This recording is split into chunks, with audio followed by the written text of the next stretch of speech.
Welcome to this episode of Outside Fun, where I'll teach you everything you need to know about building a quinzee, otherwise known as a snow hut. I've always had an affinity for adventure and the outdoors. When I was young, my dad, brother, and I would go on winter survival trips. This is where we'd backpack into the woods and construct a type of shelter with whatever materials the bush would provide us. After the shelter was constructed, my brother and I collected firewood in preparation for the long winter's night. My dad stayed back at the camp to tend the fire and put on a pot of hot chocolate for us on our return. For supper, we'd crack open a can of pork and beans, complete with sliced wieners, and cook it over the campfire.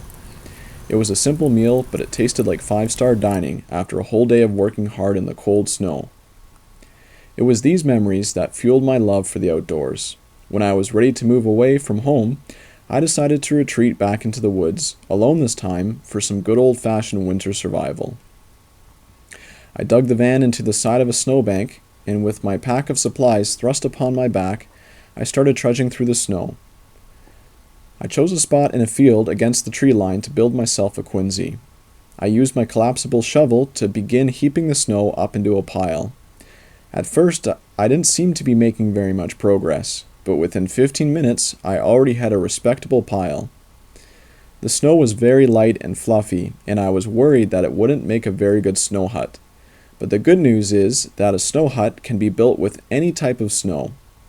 Whenever the snow is thrown into a pile, the bonds between the snow crystals are broken, but immediately they begin to reform, and within an hour or so, the snow will cement itself into a strong snow heap that you'll be able to walk on. Before I started to dig, I broke a bunch of twigs into 12-inch lengths. I stuck these twigs into my snow pile.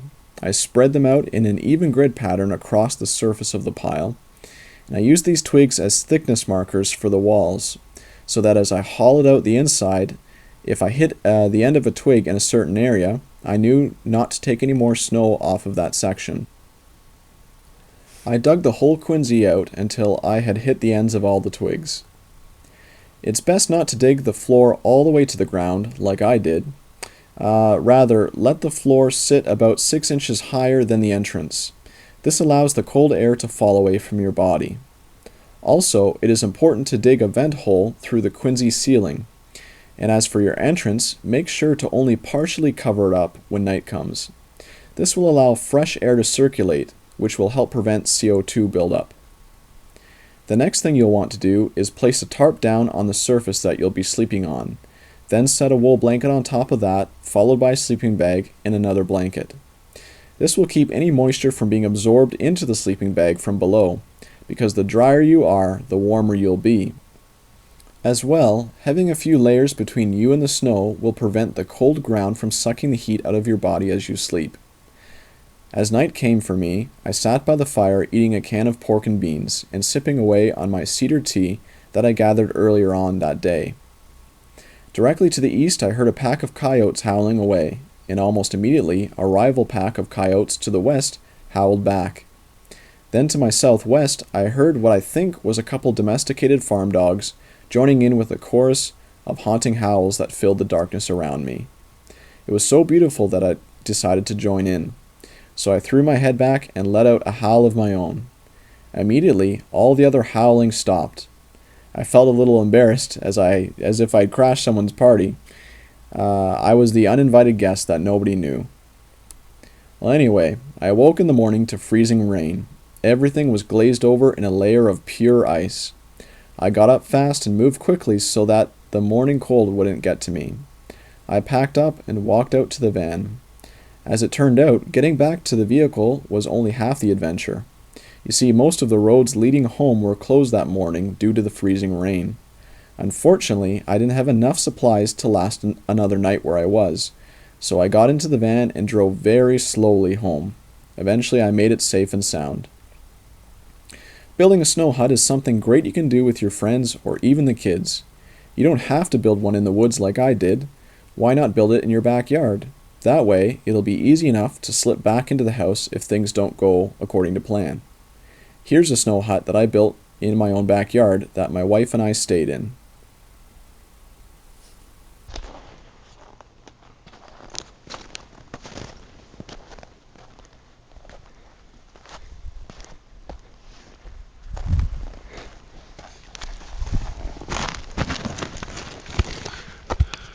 Okay, so this is our little Quinzee inside, and our bed's all made for the night, and got a heater going on in here, and you see that's one of the chimneys I built to I can burn a little ethanol in there for some light and to warm us up.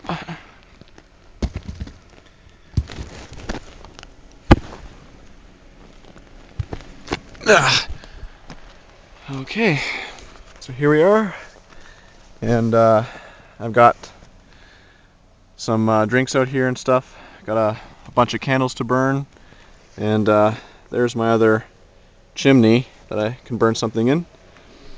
And I actually ran an extension cord into the hut through a hole I made in the wall, and so we can boil some water to warm us up when we're in here. Got a little space heater warming the place up, and a lamp for some lighting. And again, there's a little bench.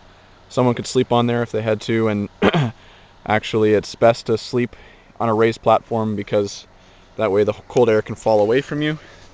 But tonight I think we'll be okay on the floor. There we go.